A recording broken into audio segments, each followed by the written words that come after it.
السلام علیکم ورحمۃ اللہ نحمدہ ونصلی علی رسولہ الکریم اما بعد فاعوذ باللہ من الشیطان الرجیم بسم اللہ الرحمن الرحیم رب اشرح لی صدری ویسر لی امری واحلل عقدۃ من لسانی یفقہوا قولی۔ سورہ المومن پارہ نمبر 24 ہے، آیت نمبر 46 سے کرنا ہے، تلاوت سنتے ہیں پہلے۔ النار يعرضون عليها غدوا وعشيا ويوم تقوم الساعة أدخلوا آل فرعون أشد العذاب النارو آگ پر، یوردونا وہ پیش کیے جاتے ہیں، علیہا اس پر، غدوًا صبح کے وقت، وعشیّا اور شام کے وقت، ویوما اور جس دن، تقوم قائم ہوگی، الساعۃ قیامت کی گھڑی، ادخلو حکم ہوگا داخل ہو جاؤ، آل فرعون آل فرعون کو، اشد العذابی زیادہ سخت شدید ترین عذاب میں۔ اللہ اکبر۔ آپ کو یاد ہوگا کہ ہم موسیٰ علیہ السلام اور فرعون کا قصہ پڑھ رہے تھے کہ جس میں موسیٰ علیہ السلام نے فرعون کو دعوت حق دی تھی اور اس کو کہا تھا کہ بنی اسرائیل کو میرے ساتھ جانے دے، تو اس پر فرعون بجائے یہ کہ بات مانتا، ایمان لے آتا، وہ متکبرین میں شامل ہوا۔ اور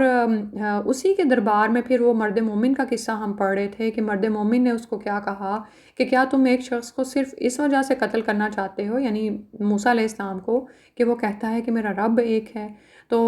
ہم نے پڑھا کہ اللہ سبحانہ و تعالیٰ نے ان تمام چالوں سے جو آل فرعون اور فرعونیوں نے اس مرد مومن کے خلاف چلی تھیں، اس سے ان کو بچا لیا، اور اسی کے نام پر اس صورت کا نام المومن ہے نا۔ اور آل فرعون کو برے عذاب نے گھیر لیا۔ اسی عذاب کی مزید یہاں پر ڈسکرپشن ایک طرح سے بتائی جا رہی ہے کہ اب حال کیا ہے فرعون اور آل فرعون کا، کہ وہ روزانہ صبح و شام یوردونا النار یوردونا علیہا غدوا وعشیا، صبح و شام وہ آگ پر پیش کیے جاتے ہیں۔ ویوم تقوم الساعۃ اور جس دن قیامت قائم ہوگی، اس دن حکم ہوگا ادخلوا آل فرعون، داخل ہو جو آل فرعون، اشد العذابی سخت ترین شدید ترین عذاب میں۔ اور آپ یہ دیکھیں کہ وہ جو غرق ہونے والے تھے وہ چاہے پانی میں غرق ہوئے، اور فرعون کے لیے تو ہم سنتے ہیں کہ اس کے جسم پر نمک کی ایک دبیس تہ چڑھ گئی تھی اللہ کے حکم سے ہی، اور وہ اگر کہیں قاہرہ کے عجائب گھر میں ہے یا جہاں بھی ہے، تاکہ لوگوں کے لیے عبرت کا سامان بنے کہ دیکھو خدائی کا دعویٰ کرنے والے شہنشاہ کا کیا حال ہوا، یعنی کوئی مخلوق کیسے خالق ہو سکتی ہے جو اپنی زندگی پر ہی قادر نہیں ہے۔ تو اب خواہ یہ وہاں پڑا ہوا ہے، اس کی لاش وہاں پر پڑی ہوئی ہے، یا جتنے بھی آل فرعون تھے جو کہ سمندر میں غرق ہوئے، النار یوردون علیہا غدوا وعشیا، اب وہ روزانہ صبح و شام ان کو دوزخ کے دھانے پر لا کر کھڑا کر دیا جاتا ہے، آگ پر وہ پیش کیے جاتے ہیں۔ اور جب قیامت قائم ہوگی، وَيَوْمَ تَقُومُ السَّاعَةُ اور جب قیامت کی گھڑی آ جائے گی، کھڑی ہوگی قیامت، یعنی قیامت کا دن ہوگا، تو حکم ہوگا ادخلوا آل فرعون اشد العذاب، کہ آل فرعون شدید ترین سخت ترین عذاب میں داخل ہو جاؤ۔ اس سے پتہ چلتا ہے کہ اس وقت وہ جو سہ رہے ہیں وہ قیامت کے عذاب کی نسبت بہت ہلکا ہے۔ استغفر اللہ۔ حالانکہ آپ یہ دیکھیں کہ آگ پر کھڑے ہونا، اور وہ آگ جو دنیا کے آگ کے مقابلے میں 70 گنا زیادہ شدید ہے، یعنی اس کو 69 ٹائمز ڈبل کر لیں، تو اس پر جا کے کھڑے ہی ہونا کس کا حوصلہ ہے؟ استغفر اللہ۔ یعنی ہم میں سے ہم سب کوکنگ کرتی ہیں نا، تو جب کچن میں خاص طور پر گرمی کے موسم میں روٹی ہی ڈالنی پڑ جائے توے پر، تو کتنی ہی دفعہ ہم میں سے کتنوں کے ہاتھ جلیں، کچھ نہ کچھ تو ضرور ہوا ہوتا ہے نا۔ ذرا جسم کے کسی بھی حصے پر آگ لگ جائے یا کچھ ہو جائے یا کوئی چیز جل جائے، اور عموماً آپ نے دیکھا ہوگا کہ یہ جو تندور پہ کام کرنے والے جب تندور کے اندر ہاتھ ڈالتے ہیں تو ان کے بازو کیسے سم ٹائمز گلے ہوئے سے لگتے ہیں نا، سرخ و سفید سے، کہ وہ اور بال تو بالکل ختم ہو چکے ہوتے ہیں۔ تو آپ یہ دیکھیں کہ کہاں کہ روزانہ صبح و شام آگ پر پیش کیے جاتے ہیں، اور اس کو ابھی یعنی وہ جو عذاب ہے قیامت کے عذاب سے ہلکا ہے، کیونکہ ادخلوا آل فرعون اشد العذاب کے شدید ترین عذاب میں داخل ہو جاؤ۔ تو اللہ اکبر۔ اب یہ جو ہم پڑھ رہے ہیں کس وجہ سے؟ کہ ہم عبرت حاصل کریں کہ دنیا میں ہم اپنا عمل بدل لیں. وہ جو تکبر تھا نا اس کے اندر، اس کا رائی برابر شائبہ بھی ہمارے اندر نہ ہو، اور ہم بالکل بھی تکبر کرنے والے نہ ہوں. اللہ سبحانہ و تعالیٰ ہمیں اس آگ سے محفوظ رکھے. اور یہ آیت جو ہے عالم برزخ کے عذاب کا یا عذاب قبر کی ٹھیک ٹھیک صراحت کا بھی ثبوت ہے کہ عذاب قبر برحق ہے. ایسا نہیں ہوگا کہ ایسا نہیں ہوگا، بلکہ یہ تو ہونا ہی ہے. قبر کا عذاب برحق ہے. وہ جو لوگ آرام سے انکار کر دیتے ہیں کہ کہاں ہے عذاب قبر کا عذاب، ہم نے تو قبر کھول کر دیکھی، ہمیں تو کوئی جنت کی کیاری نظر نہیں آئی اور کوئی دوزخ کا گھڑا نظر نہیں آیا، تو کیا وہ تمام چیزیں جو دنیا میں موجود ہیں وہ آپ کو نظر آتی ہیں تو ہی آپ ان کے ہونے کا ثبوت آپ کو ملے. ٹھیک ہے، آپ یہ دیکھیں کہ کتنی ہی تو ایسی چیزیں ہیں جو نظر نہیں آتی لیکن ہم مانتے ہیں کہ وہ ہیں. آپ کا مائکرو ویو اوون جس میں بہت ساری ایسی ریز ہیں جو کہ آپ کے کھانے کو گرم کر دیتی ہیں. اب کوئی کہے کہ میں نے تو کوئی آگ نہیں دیکھی، میں نے تو مائکرو ویو اوون کو کھولا تو اس میں تو کوئی آگ نہیں تھی، تو کھانا آپ کا کہاں سے گرم ہو جاتا ہے؟ تو اب انسان یہ اس بات سے کیوں انکار کرتا ہے کہ جو چیز اس کی عقل میں نہیں سما سکتی وہ ہے ہی نہیں، وہ موجود ہی نہیں ہے. حالانکہ بے شمار ایسی چیزیں ہیں اور بے شمار ایسی دنیائیں ہیں جہاں تک ہم پہنچے ہی نہیں. تو عالم برزخ کا معاملہ بھی ایسا ہی ہے کہ وہ تمہارے اس عالم سے مختلف ہے. وہ قیامت اور اس دنیا کی زندگی کے بیچ ایک جگہ ہے جہاں پر ہر انسان کو مر کر داخل ہونا ہے. ٹھیک ہے، اور وہ پھر اپنے عمل کے مطابق وہاں پر جنت کی کیاری کا نظارہ کرتا ہے یا پھر جہنم کے گھڑے کا نظارہ کرتا ہے. استغفر اللہ. حدیث پڑھتے ہیں اس بارے میں، جس کا ثبوت، جس میں ہمیں واضح طور پر عذاب قبر کا ثبوت ملتا ہے. سیدنا انس بن مالک رضی اللہ عنہ کہتے ہیں کہ رسول اللہ صلی اللہ علیہ وسلم نے فرمایا، آدمی جب اپنی قبر میں رکھا جاتا ہے اور دفن کرنے والے واپس لوٹتے ہیں تو ان کے جوتوں کی چاپ سنتا ہے. پھر اس کے پاس 2 فرشتے آتے ہیں جو اسے بٹھا دیتے ہیں. پھر اس سے پوچھتے ہیں کہ تو ان صاحب یعنی محمد صلی اللہ علیہ وسلم کے بارے میں کیا اعتقاد رکھتا تھا؟ اس سوال کے جواب میں مومن یہ کہے گا کہ میں گواہی دیتا ہوں کہ وہ اللہ کے بندے اور اس کے رسول ہیں. پھر اس سے کہا جاتا ہے کہ جنت میں اپنا ٹھکانہ دیکھ لے، اللہ نے اس کے بدلہ تجھ کو جنت میں ٹھکانہ دیا. پھر اس کی قبر کشادہ کر دی جاتی ہے.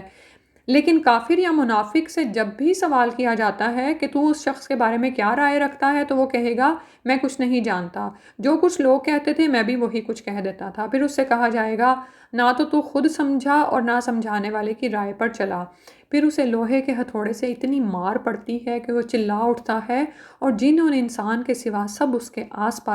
پاس والے اس کی چیخو پکار کو سنتے ہیں. یہ بخاری کتاب الجنائز کی حدیث ہے.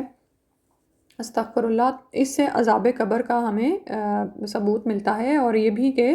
اگر انسان اچھے اعمال کر کے ایمان اور عمل صالح کے ساتھ فوت ہوتا ہے تو پھر اس کے لیے اس کو قبر میں ہی جنت کا بھی مشاہدہ کرایا جاتا ہے.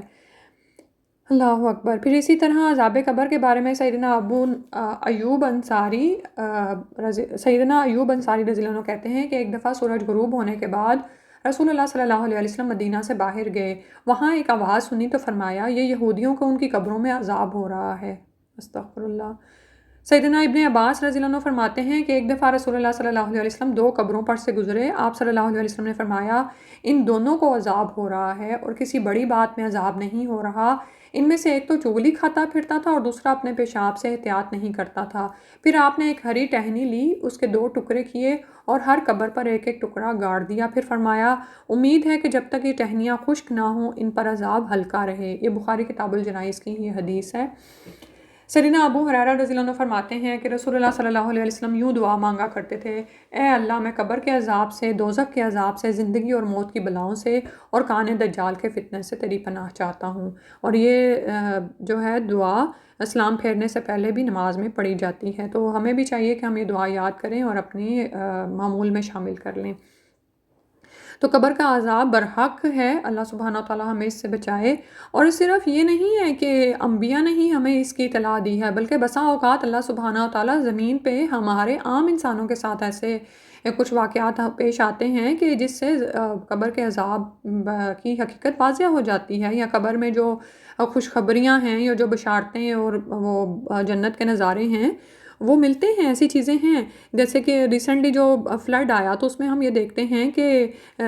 قبرستان میں جب فلڈ آیا تو قبریں کھل گئیں. تو کہا جاتا ہے کہ کچھ لوگ ایک قبر پر پہنچے اور وہاں پر وہ چاہتے تھے کہ قبروں کی مرمت وغیرہ کر دیں. تو ایک قبر سے اتنی تیز خوشبو آ رہی تھی اور وہ صاحب کہنے لگے کہ ایسی خوشبو انہوں نے دنیا میں کبھی نہیں سونگھی. اور وہ ایک عورت کی خوشبو تھی جس کو یعنی جس کے عمل کا جب جائزہ لیا گیا تو پتہ چلا کہ قرآن کے ساتھ ان کا ایک گہرا خاص تعلق تھا، لگاؤ تھا، اور وہ یہ چاہتی تھی کہ ان کی اولاد میں بھی قرآن کے ساتھ ایک گہرا تعلق اور لگاؤ قائم رہے۔ سبحان اللہ! تو ایسی چیزیں ہمیں دنیا میں ہی پیش آتی ہیں۔ اور ایک اسی طرح کا واقعہ ایک اور خاتون بتا رہی تھی کہ وہ ایک جگہ پر کھڑی ہوئی تھی قبرستان میں ہی، تو انہیں ایک آیت کے پڑھے جانے کی آواز آنے لگی نا، اور جو سورہ ملک میں آیت آتی ہے نا، وَقَالُوا لَوْ كُنَّا نَسْمَعُ أَوْ نَعْقِلُ مَا كُنَّا فِي أَصْحَابِ السَّعِيرِ۔ تو وہ کہتی ہیں کہ مجھے کچھ عجیب سا لگا کہ یہاں پہ کوئی پاس بھی نہیں ہے، اور ان کے خامد کھڑے ہوئے تھے، تو انہوں نے کہا کہ آپ ذرا دیکھ کے آئیں کہ وہ سامنے دور جو آدمی کھڑا ہے، کیا وہی آدمی یہ آیت تلاوت کر رہا ہے؟ تو وہاں پر گئے تو کہنے لگے نہیں، وہ تو بس وہاں پر کھڑا ہوا ہے اور کوئی بھی ایسی بات نہیں ہے۔ تو وہ پھر اور بالکل وہ خاتون بہت ہی پریشان ہو گئی اور ان کی ٹانگیں باقاعدہ کانپنا شروع ہو گئیں، کیونکہ کہتی ہیں وہ اس آیت کی تلاوت بار بار ہو رہی تھی، اور بار بار یہی صرف ایک آیت تلاوت ہو رہی تھی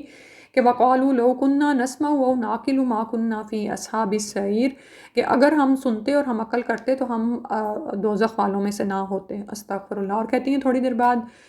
یعنی کہتی ہیں یہی آیت ریپیٹ ہوئے جا رہی تھی، پھر وہ تھوڑا آگے بڑھیں تو ایک قبر میں سے یہ آواز آ رہی تھی، اور اس کے بعد یہ آواز آنے لگی وَمَنْ ذَا الَّذِي يَشْفَعُ عِنْدَهُ إِلَّا بِإِذْنِهِ، کہ کون اللہ کے ہاں سفارش کر سکتا ہے مگر اسی کے حکم سے۔ تو آپ یہ دیکھیں کہ ایسے واقعات دنیا میں ہی اللہ سبحانہ وتعالیٰ دکھاتے ہیں۔ اب اللہ جانے وہ کس کی قبر تھی اور وہاں پہ کیا صورتحال پیش ہو رہی تھی، اور اللہ سبحانہ وتعالیٰ ایسی حالت سے بچائے تو انسان اس دنیا میں عبرت حاصل کرے۔ اور یعنی ہم بعض اوقات اتنے یعنی آپ یہ دیکھیں کہ ایسی باتیں کتنی لوگوں میں عام ہو جاتی ہیں نا، کہ ہم نے تو قبر کھول کے دیکھی تو ہمیں تو کوئی جنت کی کیاری نظر نہ آئی اور نہ ہی کوئی دوزخ کا گھڑا نظر آیا، تو کیسے ہم انکار کر سکتے ہیں ان چیزوں کو جو کہ واقعہ ہوتی ہیں دنیا میں ہی؟ ایسی کتنی بے شمار چیزیں ہیں، کیا وہ چیزیں جو ہماری عقل کی حدود سے باہر ہیں ہم ان کے ہونے کا انکار کر سکتے ہیں؟ ایسے نہیں ہے، ایسا ممکن نہیں ہے۔ ٹھیک ہے، جیسے ہم اوون میں اپنا کھانا رکھ دیتے ہیں اور وہ گرم ہو کے باہر آتا ہے، تو کوئی اوون کھول کے دیکھے اور کہے کہ میں نے تو کوئی آگ نہیں دیکھی وہاں پر، تو کھانا کیسے گرم ہو جاتا ہے؟ تو بہت سی ایسی چیزیں ہیں کہ جن تک ہمارے حواس خمسہ نہیں پہنچتے، لیکن وہ برحق ہیں۔ انہی میں سے ایک قبر کا عذاب بھی ہے۔ اور اسی طرح جیسے ہمیں فرمایا گیا کہ جنت و دوزخ تو بن چکی ہیں، نظر نہ بھی آئیں، جہاں بھی ہیں وہ تو بن چکی ہیں۔ ضروری تو نہیں ہے کہ صرف جو دنیا ہمیں نظر آتی ہے صرف وہی اللہ کی تخلیق ہے، اتنی ساری تخلیقات ہیں۔ تو اللہ سبحانہ وتعالیٰ ہمیں اچھے ایمان لا کر اچھے اعمال پر استقامت عطا فرما دے، اور ہمیں قبر کے عذاب سے اور آخرت کے قیامت کے عذاب سے، زندگی کی بلاؤں سے، موت کی بلاؤں سے، کان دجال کے فتنے سے بچا لے، محفوظ رکھیں۔ آمین یا رب العالمین۔ پھر اگلی آیت میں فرمایا وَإِذْ يَتَحَاجُّونَ فِي النَّارِ فَيَقُولُ الضُّعَفَاءُ لِلَّذِينَ اسْتَكْبَرُوا إِنَّا كُنَّا لَكُمْ تَبَعًا فَهَلْ أَنْتُمْ مُغْنُونَ عَنَّا نَصِيبًا مِّنَ النَّارِ۔ وائز، اور جب یتحاجون، جب وہ باہم جھگڑیں گے، فی النار، آگ میں، فیقول الضعفاء، تو کہیں گے کمزور لوگ، للذین، ان لوگوں سے، استکبروا، جنہوں نے تکبر کیا تھا، انا، بے شک ہم، کننا، تھے ہم، لکم، تمہارے لیے، تبعا، تابع، یعنی ہم تمہاری پیروی کرتے تھے، فہل انتم، تو کیا ہو تم، مغنون، تم بچانے والے ہو، انا، ہم کو، نصیباً، ایک حصہ، من الناری، آگ سے۔ تو یہاں پر دراصل آگ میں جب وہ لوگ جنہوں نے پیروی کی ہوگی اپنے لیڈر سے کہیں گے، تو وہ سارے جھگڑے یہاں پر بتائے جا رہے ہیں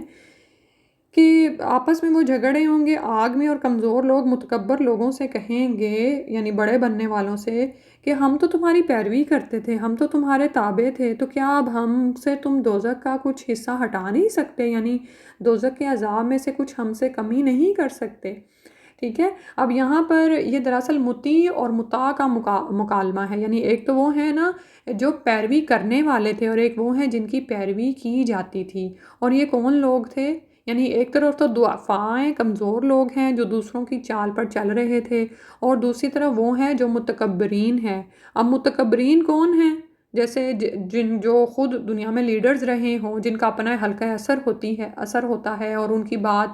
اپنے سرکل میں سنی جاتی ہے، ٹھیک ہے. ایسے اب یعنی یہ عام مثال ہے جو آپ دیکھ سکتے ہیں اپنے ارد گرد بھی. یہ کوئی بھی کسی بھی گاؤں کا چودھری ہو سکتا ہے، حکمران ہو سکتا ہے، سرکاری درباری حضرات ہو سکتے ہیں، حکومت کے افسران ہو سکتے ہیں، سیاسی لیڈرز، کوئی بھی علماء کرام بھی ہو سکتے ہیں اگر وہ لوگوں کی غلط رہنمائی کر رہے ہوں، اور اسی طرح سے مشائخ اور عظام وغیرہ بھی.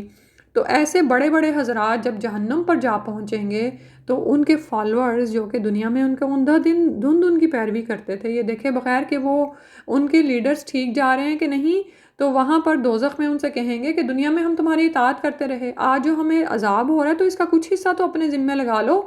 ہمارا بوجھ تو بٹاؤ. ہم دنیا میں تمہارے پیچھے پیچھے چلتے تھے، تمہاری ہاں میں ہاں ملاتے تھے، تمہاری پیروی کرتے تھے، تو آج کچھ بوجھ تو ہم سے ہٹا دو. حالانکہ آپ یہ دیکھیں یہ بات تو ان کو خوب وہاں پر سمجھ آ چکی ہوگی کہ جب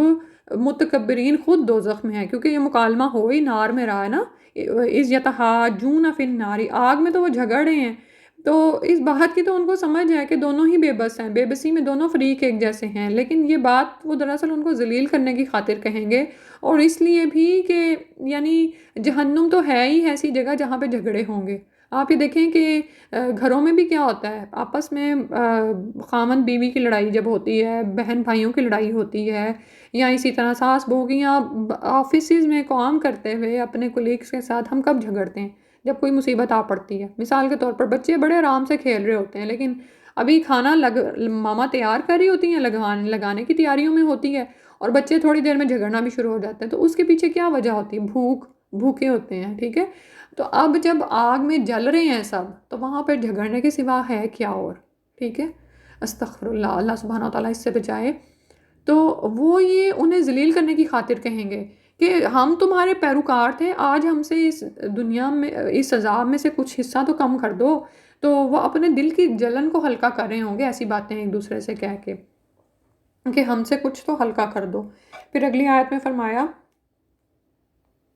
قال الذين استكبروا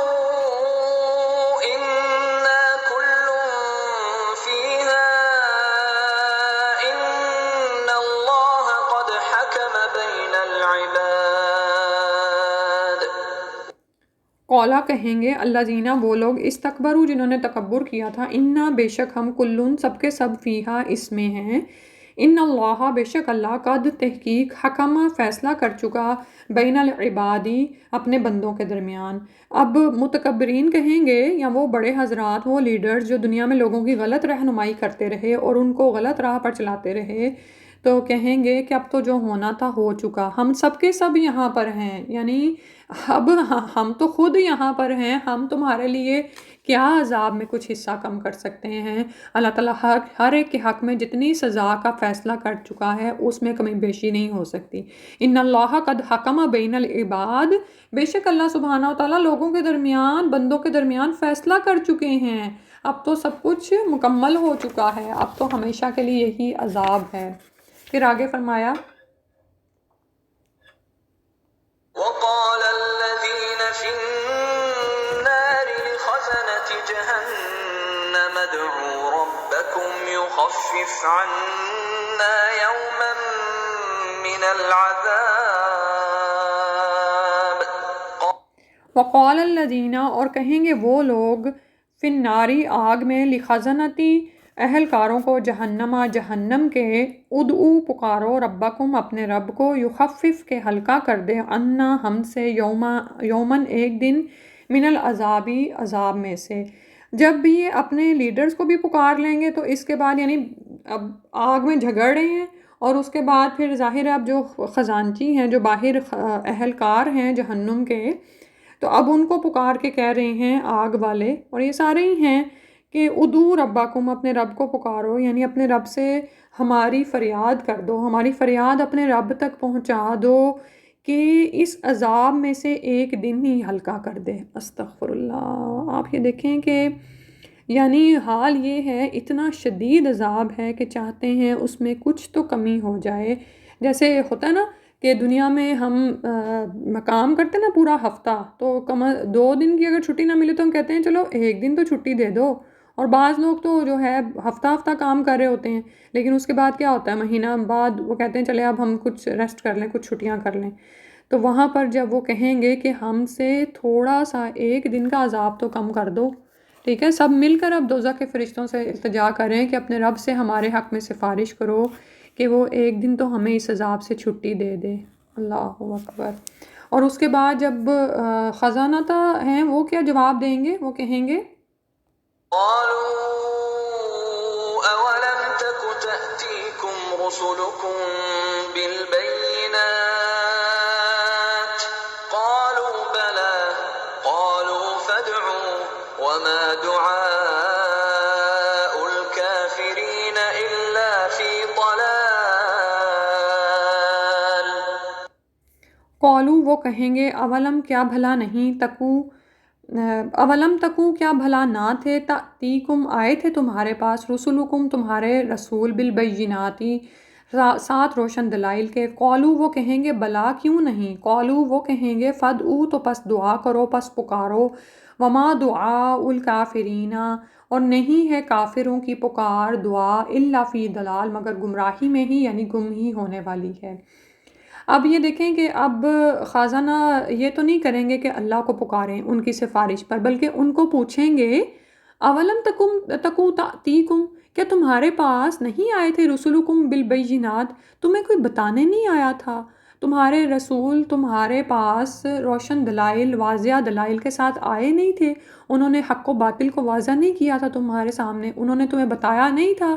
کہ غلط کام کرنے کا انجام اور ایمان نہ لانے کا انجام کیا ہو سکتا ہے، لیکن تم نے معذرت کی کوئی گنجائش ہی نہیں چھوڑی، اب سفارش ہم کیا کر سکتے ہیں، ٹھیک ہے، یا تو تم پر یہ حجت تمام ہو سکے نا کہ تمہارے پاس رسول نہیں آئے تھے، تمہیں اللہ کا پیغام نہیں پہنچا تھا، اور اگر تمہارے پاس اللہ کے واضح دلائل نہیں آئے تھے اللہ کی طرف سے، اور نہ ہی تمہیں اپنے انجام کا پتہ تھا، تو پھر ہم کوئی سفارش جا کے کریں، اب کس بنیاد پر سفارش کی جا سکتی ہے؟ اللہ اکبر۔ اور پھر فرشتے ان کو دوسرا جواب دیں گے کہ ہم تو نہیں اللہ کو پکارنے والے تمہارے لیے، یعنی تم تو پوری حجت تمام ہونے کے بعد، جیسے پیچھے آیا نا کہ ان اللہ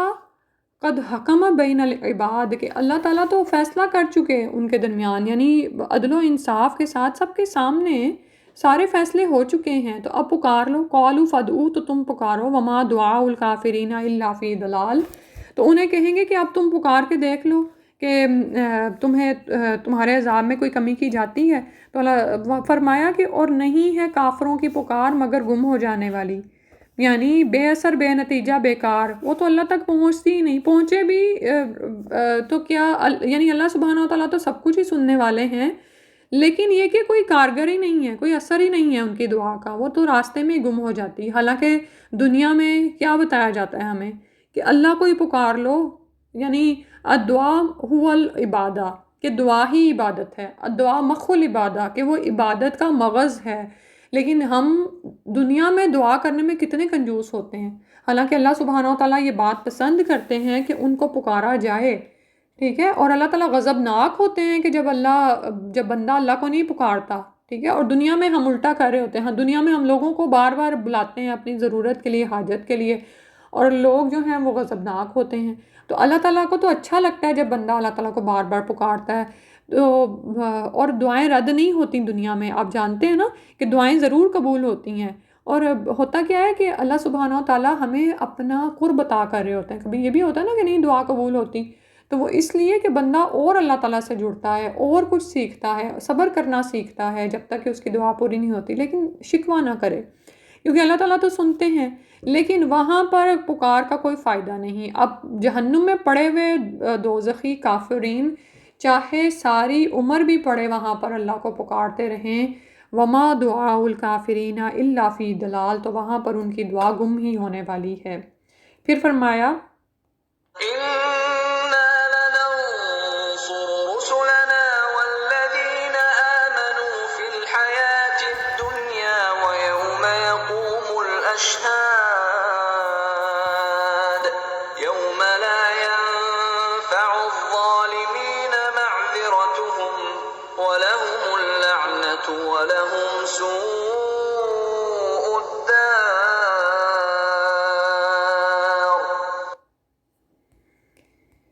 اگلی آیت میں فرمایا، آیت نمبر 51 ہے، انا بے شک ہم لننصرو البتہ ہم مدد کرتے ہیں رسولنا اپنے رسولوں کی، والذین آمنوا اور ان لوگوں کی جو ایمان لائے، فی الحیات الدنیا دنیا کی زندگی میں، ویوم اور جس دن یقوم الاشہاد کھڑے ہوں گے گواہ۔ تو اللہ سبحانہ تعالیٰ نے یہاں پر اب یہ ہے کہ جیسے پیچھے فرمایا نا کہ کافروں کی دعا جون سی ہے وہ تو گمراہی میں ہی جائے گی، اور دنیا میں بھی کیا ہے کہ جس طرح کا بھی یہ رویہ مومنین کے خلاف رکھتے ہیں اور رسولوں کے خلاف ہی جو بھی کاروائیاں کرتے رہے، یہ بھول گئے تھے اس بات کو کہ بے شک اللہ تعالیٰ ضرور اپنے رسولوں کی مدد کرتے ہیں، اور ان لوگوں کو جو کہ دنیا کی زندگی میں ایمان لائے اور جس دن قیامت والے دن جب گواہ کھڑے ہوں گے، ٹھیک ہے۔ تو دنیا میں رسولوں اور مومنوں کی مدد کی کئی صورتیں ہیں۔ ایک یہ کہ ان کے دشمنوں کو تباہ کر دیا جائے، انہیں ظالموں کے پنجوں سے نجات دے دی جائے۔ دوسری یہ کہ ان کو سیاسی اقتدار بھی حاصل ہو جائے، اور یہ اس طرح بھی مدد ہوتی ہے کہ دنیا میں ان کا بول بالا بلند ہو جاتا ہے۔ جس مقصد کے لیے وہ کھڑے ہوتے ہیں اللہ تعالیٰ کی مدد ان کے شامل حال رہتی ہے، یعنی ان حق پرستوں کی قربانیاں کسی بھی حال میں ضائع نہیں جاتی۔ اور بعض اوقات کیا ہوتا ہے کہ کسی نبی کو صرف ایک قسم کی مدد حاصل ہوتی ہے، کسی کو ساری ہی، یہ جیسے میں نے بتائی ہیں، یہ ساری ہی مدد مل جاتی ہیں۔ اور ہم دیکھتے ہیں کہ رسول اللہ صلی اللہ علیہ وسلم اور آپ صلی اللہ علیہ وسلم کے صحابہ کرام اللہ تعالیٰ کی طرف سے تینوں طرح کی مدد سے فیض یاب ہوئے، کہ ان کے دشمنوں کو بھی تباہ کیا گیا، ان کو ظالموں کے پنجے سے نجات مل گئی، انہیں سیاسی اقتدار بھی حاصل ہوا، اور تیسرا یہ کہ دنیا میں ان کا بول بالا بھی ہوا۔ ہم کیسے اب ان کا نام لیتے ہیں نا، کہ جس مقصد کے لیے وہ کھڑے ہوئے اللہ کی مدد ان کے شامل حال رہی۔ تو انا لننصر رسولنا، یہ تو برحق ہے کہ اللہ تعالیٰ اپنے رسولوں کی، والذین آمنوا فی الحیات الدنیا، اور وہ لوگ جو کہ دنیا کی زندگی میں، اور وہ لوگ جو ایمان لائے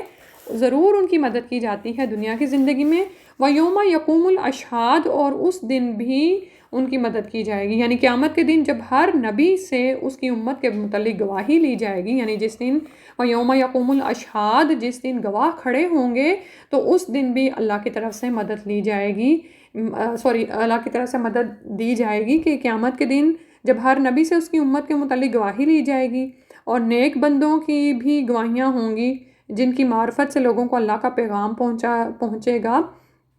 تو وہاں پر بھی سارے لوگ دیکھ لیں گے کہ کس طرح سے انبیاء اور صالحین کا مقام عام لوگوں سے بلند ہے۔ اور اس دن جب کوئی کسی کی مدد نہ کر سکے گا تو اللہ تعالیٰ اپنے نبیوں کی، ایمانداروں کی کس طرح مدد اور حوصلہ افزائی کریں گے۔ سبحان اللہ، اللہ سبحانہ و تعالیٰ ہمیں بھی یہ عطا فرما دے۔ پھر آگے فرمایا ہے، یوما، جس دن لا نہیں، ینفع فائدہ دے گا، الظالمین ظالموں کو، معذرتہم ان کی معذرت، ولہم اور ان کے لیے اللعنت لعنت ہے، ولہم اور ان کے لیے سوء الدار بدترین گھر ہے، برا ٹھکانہ ہے۔ استغفر اللہ۔ تو قیامت کا وہ دن ایسا دن ہوگا جس دن گواہ کھڑے ہوں گے، اس دن ظالموں کو کوئی چیز فائدہ نہیں دے گی، اور وہ جب کوئی بھی قسم کی معذرت پیش کریں گے تو وہ ان سے لی نہیں جائے گی، ان کے لیے تو لعنت ہے اور ان کے لیے برا گھر ہے۔ یعنی آپ یہ دیکھیں کہ سوء الدار، گھر کی ساری برائی ہے ان کے لیے، یعنی گھروں میں بعض اوقات کیا ہوتا ہے کہ کوئی مشکل حالات پیش آتے ہیں، لیکن وہاں پر تو ہے ہی برائی، بس برا ہی گھر ہے، وہاں پہ تو ہر طرح کی مصیبت ہے۔ یعنی اب جہنم کا جو حال ہے وہاں پر کوئی کسی وقت بھی چین لے سکتا ہے، ایک سیکنڈ کا بھی چین نہیں ہے، ایک دن کا بھی چین نہیں ہے، استغفر اللہ۔ تو فرمایا کہ اس دن ان ظالموں کو ان کی معذرتیں کوئی کام نہیں آئیں گی، جو بہانے یہ کرتے تھے دنیا میں، یہ کر لیں گے وہ سب کچھ ان سے چلا جائے گا۔ مومنوں کی تو مدد کی جائے گی اور رسولوں اور مومنوں کی، لیکن ظالموں کو کچھ بھی نہیں دیا جائے گا، ان کے کوئی بہانے، کوئی عذر قبول نہیں کیے جائیں گے، اور ان کے لیے لعنت ہی ہے۔ اور لعنت انسان مطلب کیا ہے کہ وہ جہنم میں ہمیشہ کے لیے رہنے والے ہیں، اور ان کے لیے ہمیشہ کے لیے برا گھر ہے جہاں پر وہ ہمیشہ رہیں گے۔ استغفر اللہ اتوب الیہ۔ اللہ سبحانہ و تعالیٰ ہمیں جنت الفردوس عطا فرما دے اور جہنم سے بچا لے۔ آپ یہ دیکھیں کہ دنیا میں ابھی جو دعا ہی کا ذکر ہو رہا تھا نا، تو آپ یہ دیکھیں کہ جب ہم اللہ سے جنت کا سوال کرتے ہیں نا تو اللہ تعالیٰ جنت اللہ تعالیٰ سے کہتی ہے کہ اللہ اس کو جنت عطا فرما دے، اور جب ہم جہنم سے بچنے کا اللہ سے سوال کرتے ہیں نا تو جہنم اللہ تعالیٰ کے آگے فریاد کرتی ہے کہ اللہ اس کو جہنم سے بچا لے۔ تو ہم دنیا میں کتنے کنجوس ہو جاتے ہیں دعائیں مانگتے ہوئے بھی نا، اور یعنی نماز پڑھ کے ہم جلدی سے ہی دوسرے کاموں میں مصروف ہونے کی کرتے ہیں۔ تو کبھی ٹھیک ہے جلدی بھی ہو سکتی ہے، لیکن اگر جلدی بھی ہونا تو چلتے پھرتے بھی دعائیں ضرور مانگتے رہا کریں۔ بعض اوقات دیکھیں کہ ہمارے پاس اتنا وقت نہیں ہوتا کہ ہم بہت زیادہ عبادات کر سکیں، صدقہ خیرات بھی ہم کتنا کر سکتے ہیں، نہیں کرتی ہم عورتیں اتنی۔ چلو اب یہ بہانہ ہوتا ہے کہ چلو خامد کا مال ہے، یا نمازیں بھی ہمارے باندھے فرائض اور سنتیں تو ادا کر لیتے ہیں، نوافل سے کی کثرت کے ساتھ اپنے اعمال کو نہیں بڑھا رہے ہوتے۔ یا اسی طرح روزے ہیں تو اس میں بھی ہم عورتوں کے یعنی نقص یہی ہے نا کہ ہم پوری طرح سے سال کے روزے نہیں رکھ سکتی ہیں، پھر اس کے بعد پورے کر رہی ہوتی ہیں، اور اگر نفل روزے بھی رکھنے ہوں تو کتنی ہی دفعہ ہمارے بچے اور ہمارا گھر اور یہ سب کچھ مانے ہو رہا ہوتا ہے۔ لیکن اللہ کو پکارنے میں کیا چیز مانے ہے دیکھیں ہیں۔ تو ہم دنیا میں دعا کا وقت ہے تو اور کچھ نہیں، تو دعائیں تو مانگے ہم، اللہ سبحانہ و تعالیٰ ہمیں توفیق دے دے کہ ہم اس سے مانگا کریں، اللہ سے اس کا فضل مانگیں، اللہ تعالیٰ سے اس کی رحمت مانگیں، اللہ تعالیٰ سے نیک عمل کی اور ایمان کی توفیق مانگیں، آمین۔ اللہم انا نسألک الجنۃ الفردوس ونعوذ بک من النار، اللہم انا نسألک الجنۃ الفردوس ونعوذ بک من النار، اللہم انا نسألک الجنۃ الفردوس ونعوذ بک من النار۔ سبحانک اللہم وبحمدک، نشہد ان لا الہ الا انت، نستغفرک ونتوب الیک۔ السلام علیکم ورحمۃ اللہ۔